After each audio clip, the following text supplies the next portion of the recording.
Welcome to the Ricecast. I'm your host, Dan Pigsley, and I have the honor of sitting across from our pastor, Pastor Willie Rice. How are you doing today, Pastor? Doing great. Good. Let's just jump in really quick. The Bucs season's over. Oh, do you think so? Yeah, It's over.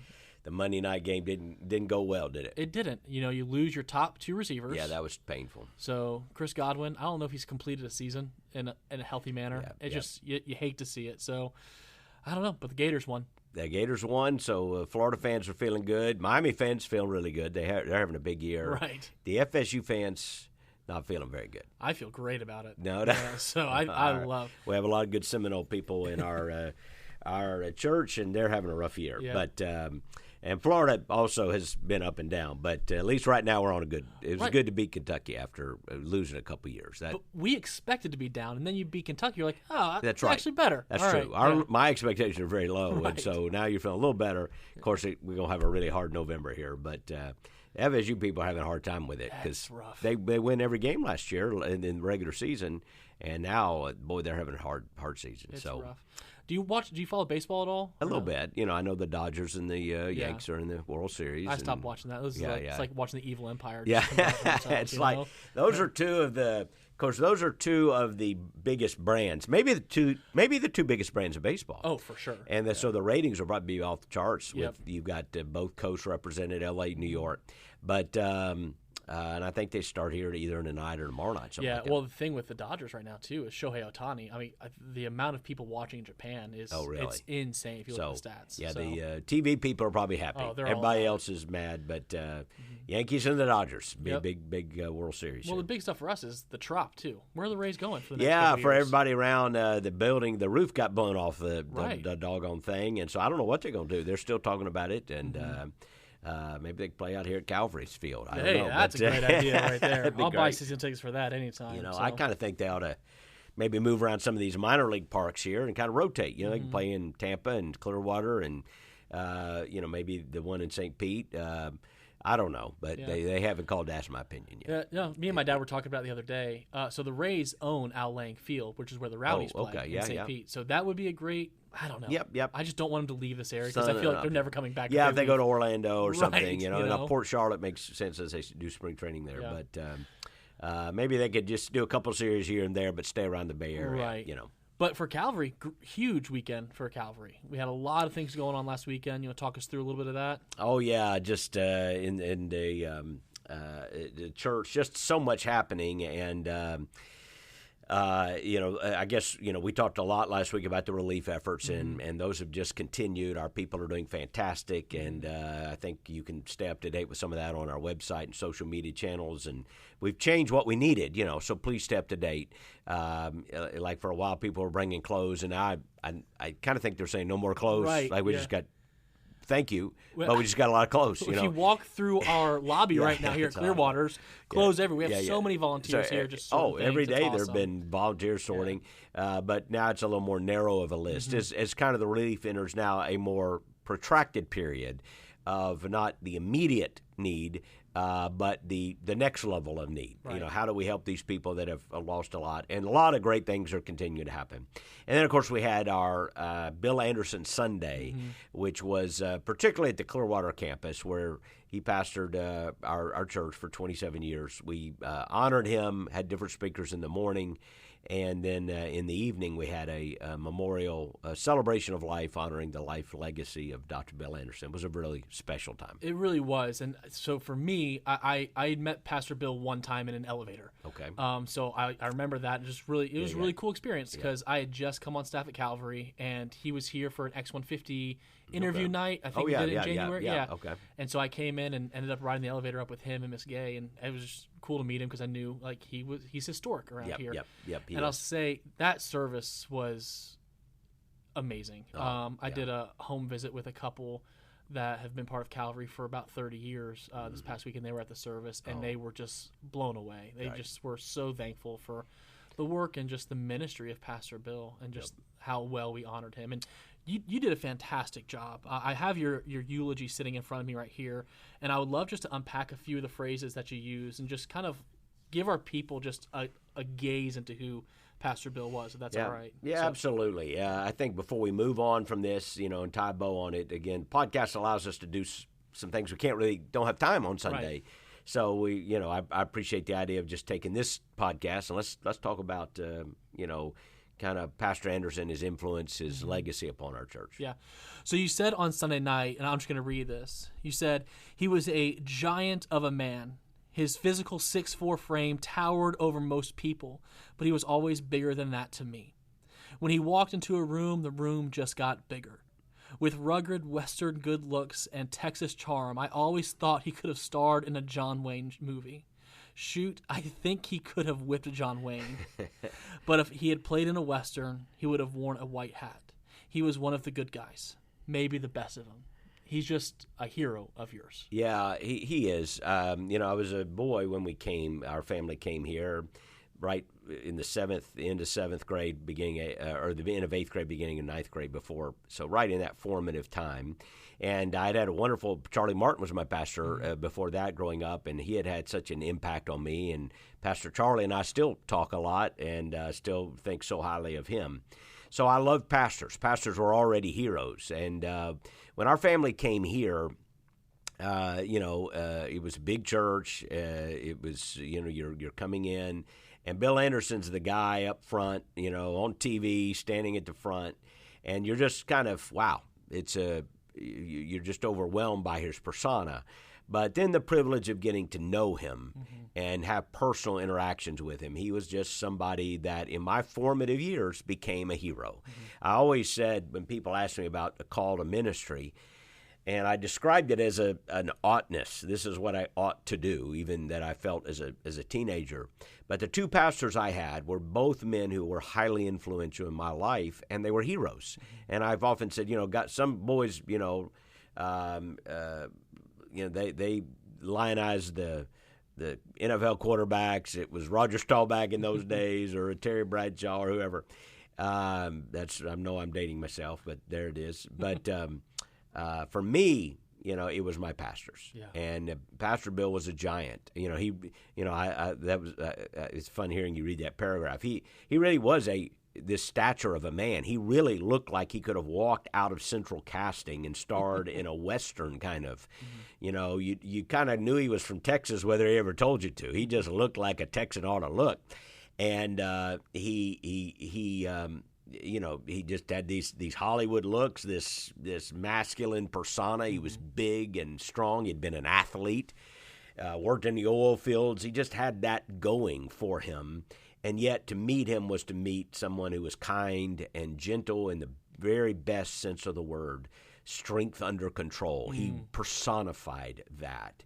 And he just had whatever it is, gravitas, charisma, that sense of confidence without arrogance. He had it.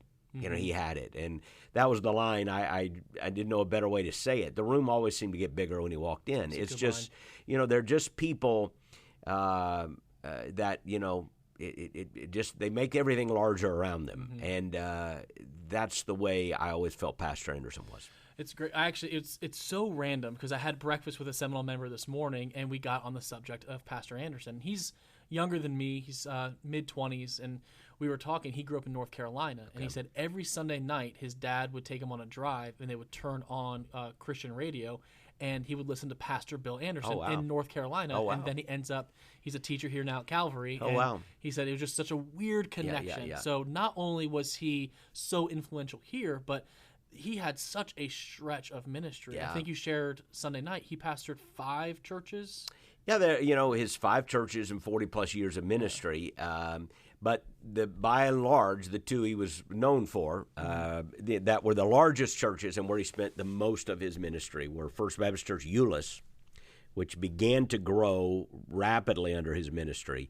Later, when he left there to come to Calvary, and Dr. Jimmy Draper became the pastor. And Dr. Jimmy Draper is somebody who's nationally known. He would go on to become president of the Southern Baptist Convention. He, at that time, had been a lot of people thought he was the heir apparent at First Baptist Dallas. He had been brought in under the great Dr. W.A. Criswell, and he was preaching the Sunday night service in Dallas. But a lot of people felt like you should. There's a whole, you can read all about that. If you want. A little bit of, sense that, hey, people were excited to have Draper, and a little bit of, maybe rivalry is too strong a word, because Dr. Draper loved Dr. Criswell and vice versa. But that's why, so Dr. Draper left to go to First Euless, and then, just the growth trajectory just continued. And by the way, Dr. Draper and Bill Anderson were great friends. They were lifelong friends.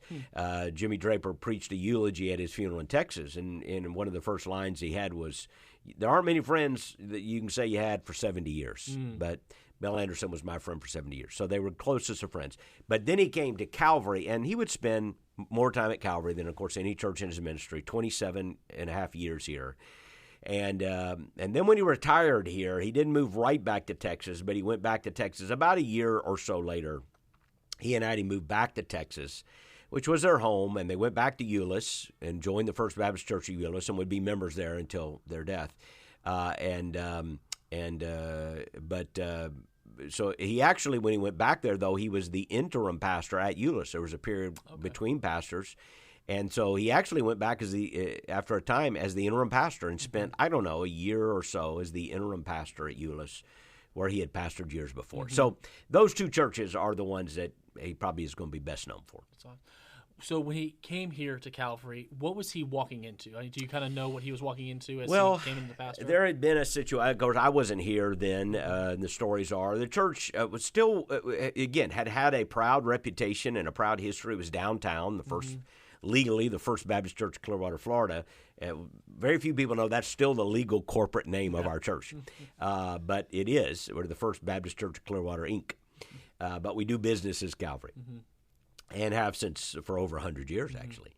So, so he's walking into a downtown church with a very proud historic past, and yet they'd gone through a rough period. They had a period where the pastor before him had his ministry had ended with some controversy, and of a personal nature, and so it was a little bit troubled.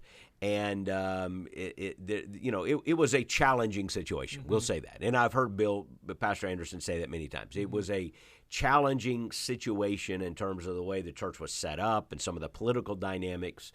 And honestly, the more I learned, the more I realized, man, he walked into a really difficult moment, and it would have taken somebody of extraordinary intelligence, leadership gifting, perseverance to have lasted as he did. But he had all those gifts and more. He did. I think you even said, you kind of closed out your eulogy on Sunday night. You said, a great many of us would have followed him most anywhere. What made him, what gave him that gravitas that he was so great that you would follow him anywhere? Yeah, that's a great question. Because, to me, it's a very, very insightful question. Because if you talk about the gifts that he had, a lot of us could go on. And I listed some of those in the eulogy in another place. I mean, here's a guy, he was like a Lincoln scholar. He was like, he could talk about Abraham Lincoln all the time. He used to tell me, it got to where he said, I only allowed myself one book a year to read on Lincoln. And toward the end of his life, I would kind of beat him to the punch. I'd see a Lincoln book coming out and read about it because he wasn't on the internet as much. So I'd hear about a new Lincoln book coming out, and then I'd get it as soon as it came. One time I actually bought it, pre-ordered it, and gave it to him. And you became the hero. Yeah, well, I don't know if I was a hero, but he was it ingratiated a little bit of myself, and I wasn't above that, trying everything I could. But I would, even last year, I read a Lincoln book and called him and said, hey, the new Lincoln book have you read this one? And he hadn't. Now, in the old days, I would have never been able to one-up him that way, but he hadn't read it yet, so I sent it to him, and then, of course, it's done. He's writing me a review on it, telling me all the things he thought. But I got off track. He could talk about, it wouldn't have been uncommon, Dan, for like him to come in and say, I was reading Aristotle last week. And I'm like, who actually reads Aristotle? But he would do that. Or he could talk about systematic theology. He loved to talk about eschatology and debate various theories on that. And you better pack a lunch if you think you're going to outsmart him on some of that. He was very well thought. And kind of ahead of his time. We could do a whole podcast on his eschatological convictions and how he kind of stood against what most evangelicals were saying at the time, because he just felt like the Bible was clear. And he could talk about lots of things. But, when you talk about why does a person follow another person, it isn't the intellect, it isn't brilliance, it isn't giftedness. There is something beyond all that that's greater than the sum of the parts that enable a person to win over people's confidence, their hearts, to the degree to which they would follow him most anywhere. I mean, it's competence, sure. Does he know where he's going? Does he know what he's talking about? Yes, but it's more than that. At some point, there's a love factor, that you follow people that you love, that you believe love you. And that's where it goes beyond, okay, I know this guy knows what he's talking about, to I'd charge hell with a water pistol if he asked me to, because there's a love factor. It's why players will sometimes play beyond themselves for a coach. Somehow, it's more than just confidence in that person. They begin to love that person, and because they know that person loves them. Something happens in athletics. We love the banner about athletics, but something happens in those moments. That's the way I think our church thought about Bill Anderson. And you asked me why. I'd say that's the short answer. Now, we can unpack it some, but the answer is because he could win your heart. Right. He was a true shepherd, honestly, from what I gather. Yeah, that's the best description of the man. It's not, people even try to get cool about pastoring in the last 20 years, and even some of them started, kind of ashamed of that title because it fell socially, it wasn't necessarily thought of well socially. So, life coach, I'm a speaker, I'm a manager, I'm the leader of this church or whatever. I don't think he was ever ashamed of the title pastor, and a pastor was what he was. He was a shepherd. And that's different than any other title. There's a little bit of coaching and a little bit of executive leadership and a little bit of motivation and all that, but it's something beyond all those parts. It's shepherding. It's shepherding. And Bill Anderson was a shepherd. I love that. So this week we were at staff retreat here on campus, and yesterday you got in front of our staff and you kind of just you were a little hesitant on it because you're just like we got a lot to do, but we wanted to just spend some time and focus in on just you said things I learned from Bill Anderson, and you gave us a list. I would love just to unpack that list. And the first one you said about Pastor Bill is that he was a soul winner. What does that mean? Like, for the people listening right now, what does it mean to be a soul winner? The Bible says he that wins souls is wise, and we use that in a context of evangelism, and I'm using it that way, really. Although the verse means more than that. It's about winning people. It's really a verse about winning people's hearts. Now, when you use it in a New Testament, you view it through a New Testament lens, we want to preach the message of Jesus, share the good news of Jesus, and hopefully win people in the sense that, again, understanding only the Holy Spirit can save anyone, but we want to persuade people that the gospel is true and they should follow Jesus. Bill Anderson was that. And the first thing you have to do to be that is you have to be somebody who is faithful and diligent and eager to share the message of Jesus. He was. And you would say, and I know what people might think, that, every pastor is that way. Actually, not. What I'm talking about is that Bill Anderson would privately, one-on-one, individually. I'm not talking about the pulpit or the church or the crowd. I'm talking about that he was one of those guys who just understood that the work of a pastor is to do the work of an evangelist. And so I run into people all the time still. Pastor Anderson led me to Christ. Pastor Anderson prayed with me. At 2 or 3, at least Sunday, I'm walking around with his son, Mark Anderson, who was here to preach.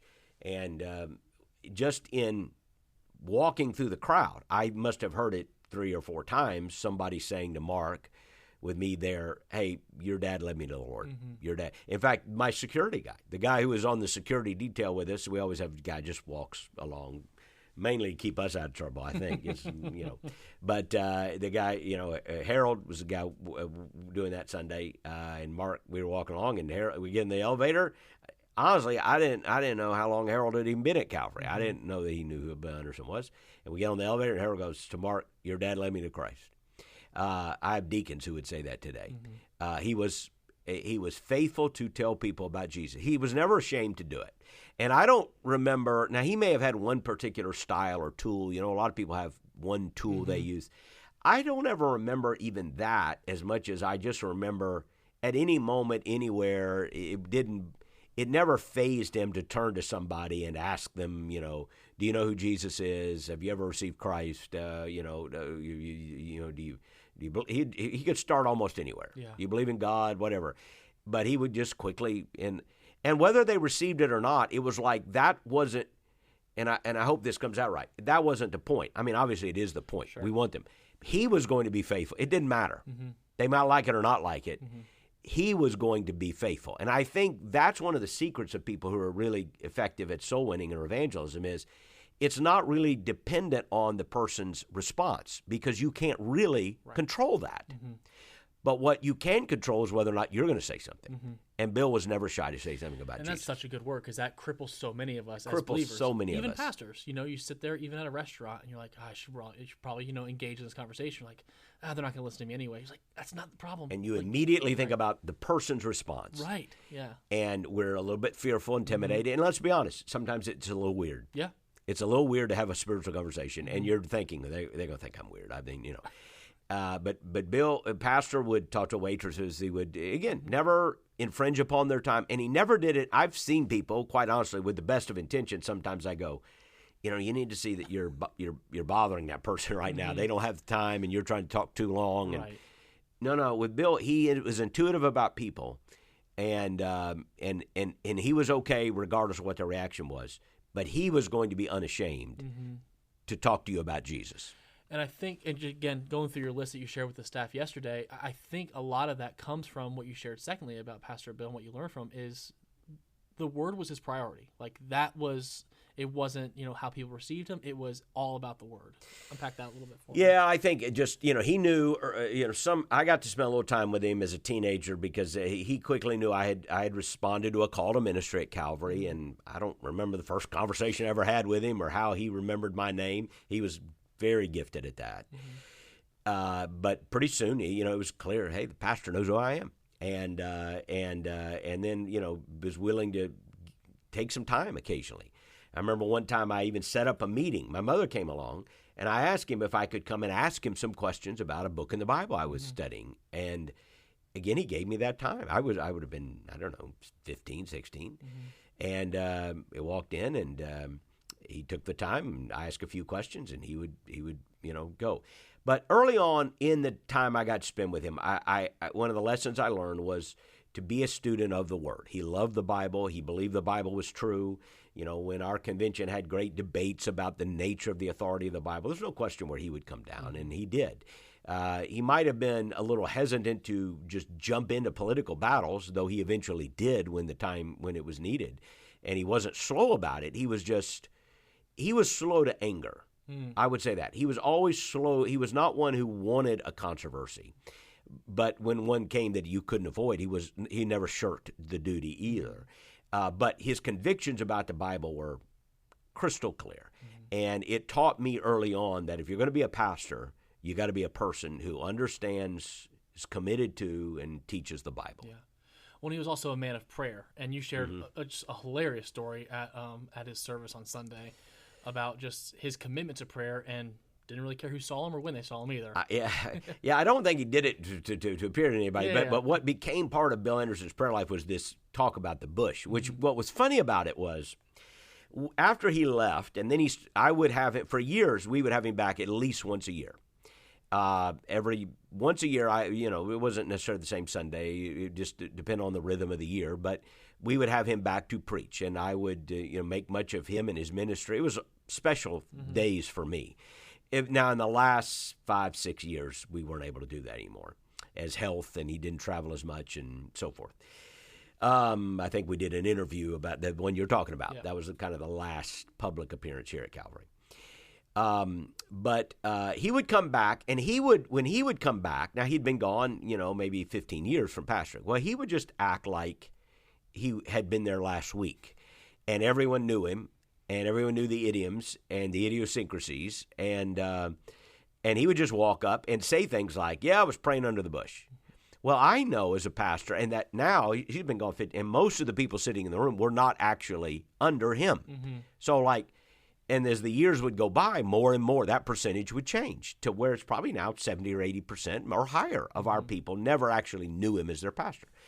And I also knew there were people coming, guests, and so forth, and he would stand up. I was under the bed. And it occurred to me, they have no idea what he's talking about. Sure. Like he would say it like that's a normal thing for a human being to say.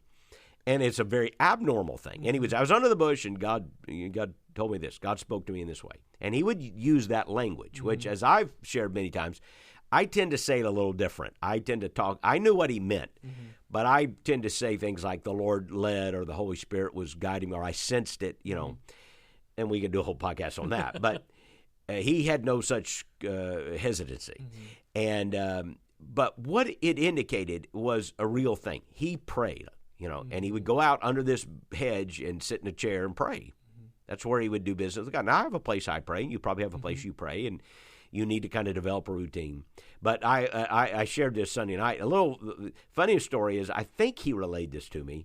Someone did, but he's out there praying, like before dawn, like it's pre-dawn, and a police officer's patrolling Island Estates where the pastorium was, and sees this man sitting in a bush.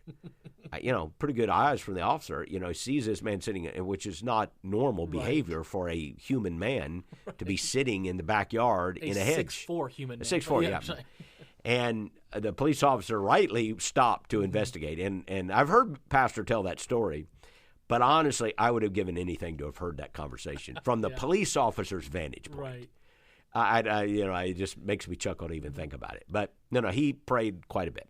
And it kind of leads into the next one. He was just great with people, and you've talked a lot about that. But one of the things that you shared on Sunday night, and you shared it with the staff this week, is he didn't pick and choose what people he was kind to, what people he was compassionate to. It was everyone. Yeah. They would. I love reading about Reagan. Reagan was the first vote I ever cast as a young man, and so I have many, many Reagan volumes. And they said that about Reagan, about that, which people don't know. But and I just think great leaders kind of have an intuitive sense of people, and they're compassionate. But in Peggy Noonan's biography of Reagan, it talks about literally that people would be surprised on a given day who was in to see him. And it wasn't just these important people. It might be somebody else. In fact, there's a favorite Reagan story I have where a dear lady got one of these fundraising letters from the Republican Party in those days. Dear Sally, because you've given so much, thank you. I hope you can come see me sometime or something like that. Something very general. Well, this lady assumed Ronald Reagan had personally sent her a letter and invited her to the White House, and indeed drove from somewhere like Iowa in her car. She was not wealthy. She'd given maybe $100 or something. She drives with the letter in hand to the White House to see the president, which, of course, the security guards must have been like, well, no, ma'am, you cannot go. This is not how it works. Somehow, though, they must have took pity on her and told the story to somebody who told the story to somebody who got the story to Reagan. And Reagan, when hearing the story, said, send her in. Get her in here. And so she walks into this story that Peggy Noonan, who was his speechwriter, relates. This dear lady from somewhere, I don't know, Iowa or some state, walks in with her letter. And Reagan immediately is like, oh, Sally, I don't know her name. Oh, Sally, I'm so sorry. These darn computers, they mess people up sometimes. I'm so glad you came. I told, like he plays it off like he. I was expecting you. and then for the next 10 minutes, gives her all the attention that he would have given had he talked to a head of state somewhere.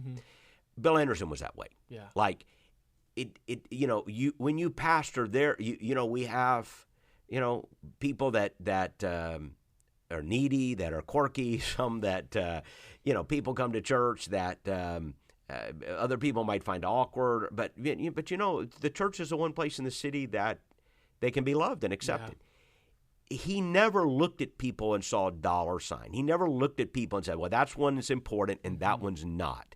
And it just didn't matter. He treated everyone the same. And maybe if he didn't treat them the same, he might have shown just extra attention to people who might have been the outcast or the awkward or something like that. He made everyone feel special and important. I love that. And it's just one of those things as pastors. And it's funny, since I started doing the podcast, so many of our pastors just on staff listen to the podcast, which I was unaware of. Because, yeah, they're like, oh, you asked a good question. I was like, I don't do anything. I just sit here and I put the ball in the tee and watch you hit home runs. But one thing that you did say yesterday that I would love just to hear you unpack a little bit more is, Pastor Bill came in and Calvary just began to explode and began to grow. And it was incredible to see what the Lord was doing. But one thing you said that one thing you learned from was he made his family a priority. Mm-hmm. And as pastors, that is, Sarah and I talk about that almost weekly. How do we do that well? It's a huge thing that pastors taught, because part of the,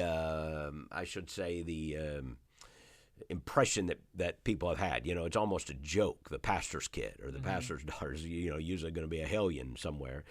And I always said, that's because they're playing with the deacons' kids. That's something, make a joke out of it. Our deacons have great kids. I'm just having fun.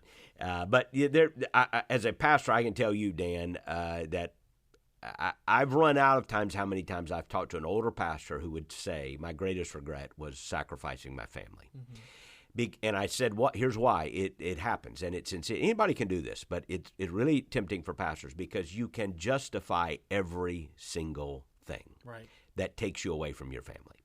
Not only can you justify it, you can baptize it. You can say, I'm doing this for God. Yep. This is a good thing. No, I can't be at your baseball game because I have this meeting, or I have this event, or I've been asked to pray over here or speak at that. Mm-hmm. And it's all good stuff. Nobody's asking you to do something bad. Mm-hmm. And so it's easy to justify and baptize every single interruption. So pastors learn to balance, of course, to draw boundaries. And he taught me that early, before I even had a family, before I was a kid. But I remember a lesson, and I'll tell you the story I told the staff yesterday. I distinctly remember this. I go into his office, and he had a written calendar. And I've, by the way, kept a written calendar ever since then, partly even in an age of computers, partly because he did. Mm-hmm. I just saw him would write things down, and I learned to do that, still do. And so I would go in, and he opens his calendar, and he shows me his calendar. And so it's like one of those calendars where you write things in a block, and it's like a Friday night.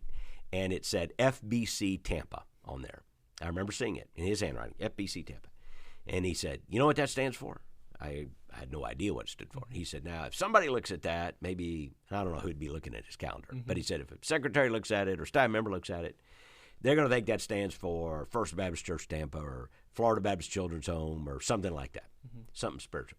He said, you know what it really stands for? And he got this twinkle in his eye. He said it stands for Fun Blast with the Children.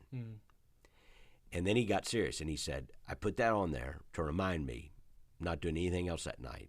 I'm going to take time with the kids, and we're going to go whatever it is they would do. I don't know what Gay or somebody would have to tell us what the Fun Blast actually look like. But I can remember it. I can still see the letters, FBC Tampa, in his handwriting. I could tell something in his handwriting to this day. Yeah. But it taught me a lesson. Men of God are going to take care of their wife and kids. And if you can't lead, the Bible says, if you can't manage your household, how will you manage the church of God? Right. It doesn't mean you're going to have a perfect house. Maybe your kids would be perfect. You've got four. They're related to me. Yeah. You got 4 great kids and a great wife. But if you can't lead well, it doesn't mean perfection, but if you can't lead well, then what makes you think you're qualified to lead the church? Yeah. Well, Bill Anderson led his family well. Bill Anderson led his family well, and he prioritized his kids. And all 4 of his kids love him to this day. They honor him and he them. And I think it was a great part of tribute to him. Well, it seems like you're saying he just created that margin, and he, valued his family over so much. What your value system shows up in your schedule, and it shows up in your priorities. Right. And his value system showed up there. You said a lot of other things. One that really jumped off the page to me is you said he had a slow trigger finger, meaning he was just slow to anger. And you mentioned that already, but it's just one of those things, especially when you're in that pastoral role, like that is a huge thing for us to say, hey, live this out. He would say that was his, like, I think if I can hear him saying it, I can hear his voice in my head.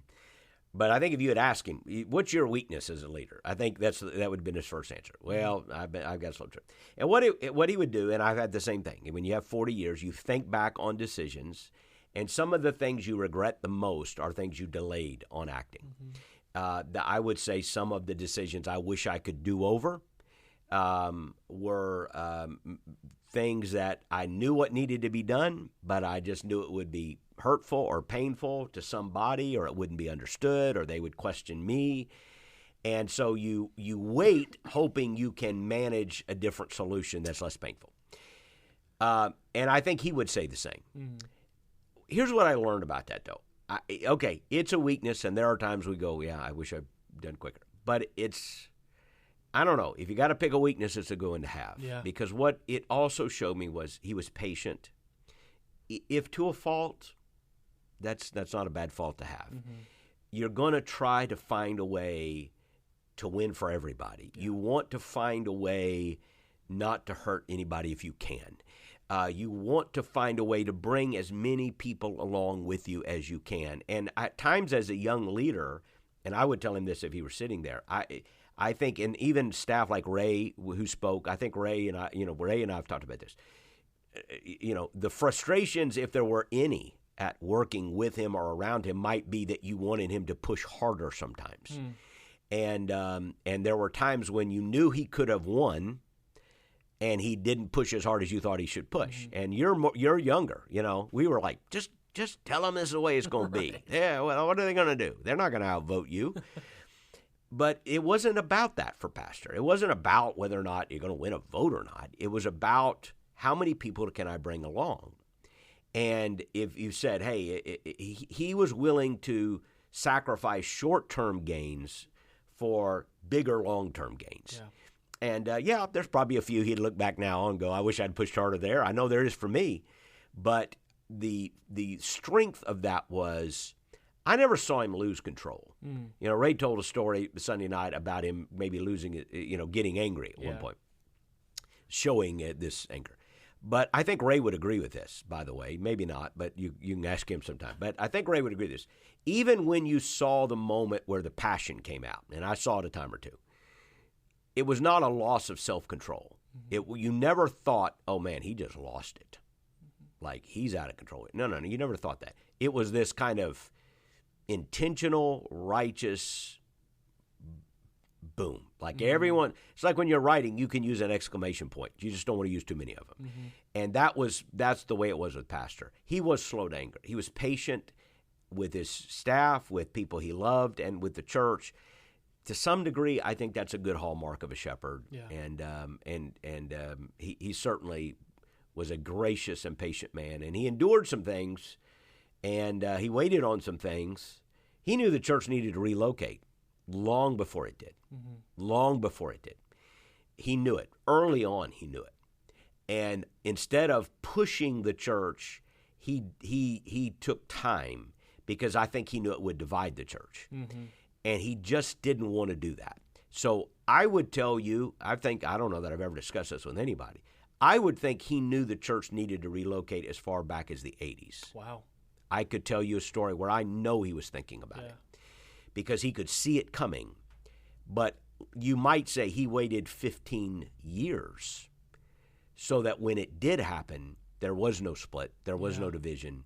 He didn't get everybody, but we got a lot of people to come over and make the move. Yeah. And it's because of his patience. I think, kind of just putting a bow on everything, I would like to just say, you talked about his intelligence. You even said, I think Sunday night, you said his mind was a steel trap. And but that's not why people followed him. Yes, that's why people looked to him, but that's not why people followed him. You talk about how intentional he was. He was intentional with his family. He was intentional with the church. He was intentional with his staff.